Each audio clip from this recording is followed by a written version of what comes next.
Hi guys, मैं सैयद आज़म अली वो कौन थी का पार्ट 3 लेकर आपके लिए आया हूँ। प्रीवियस एपिसोड में आपने लास्ट में सुना था कि वहाँ पे बारिश बहुत तेज़ हो गई थी और लड़कियाँ चीख पुकार कर रही थी। एक खौफ की लहर दौड़ी हुई थी।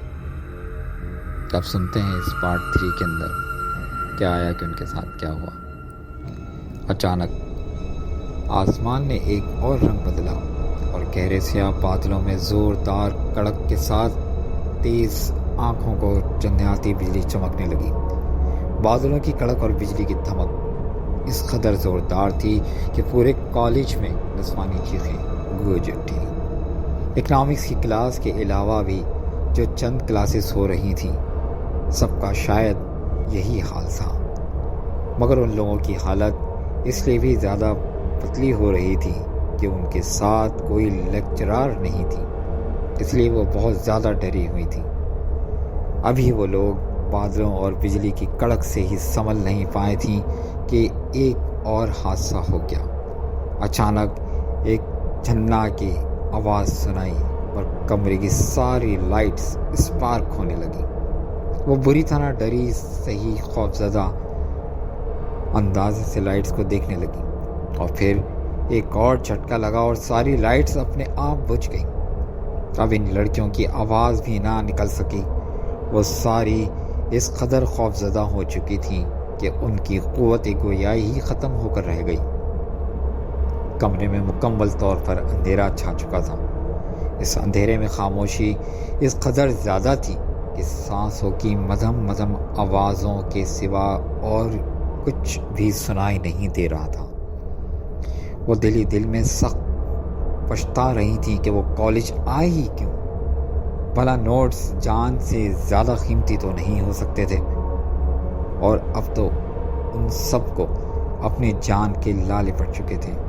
इन्हें साफ महसूस हो रहा था कि कमरे में अकेले कोई गैर मरीन मखलूक भी बैठी अपनी नादीदा आंखों से उनकी बेबसी का तमाशा देख रही है।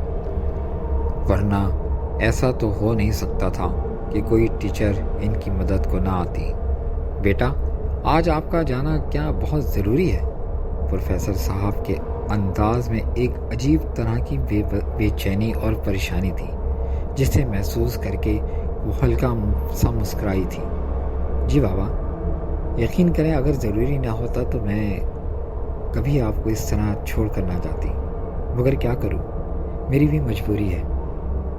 मैंने कमिटमेंट कर रखी है और आपने ही तो सिखाया है कि वादा किसी हाल में नहीं तोड़ते, चाहे जान ही क्यों ना चली जाए। वादा निभाने की पूरी कोशिश करनी चाहिए। उसने मुस्कुराकर इन्हें तसल्ली दी, मगर प्रोफेसर साहब के दिल को करार नहीं आ रहा था। वो अजीब सी बेचैनी महसूस कर रहे थे, जैसे उनकी कोई बहुत कीमती चीज़ उनसे छिन जाने वाली हो। वो ठीक है बेटा, मगर जाने क्यों मेरा दिल नहीं मान रहा। मेरा दिल मुझसे कह रहा है कि आज मैं तुम्हें कहीं ना जाने दूँ, सारी दुनिया से छुपा कर बस अपने पास ही रख लूँ। बाबा, आप क्यों परेशान हो रहे हैं? मैं बहुत जल्द वापस आ जाऊँगी। कोई इतना लंबा काम नहीं है, बस एक पीरियड ही तो लेना है मुझे, और वो भी एक ही क्लास का।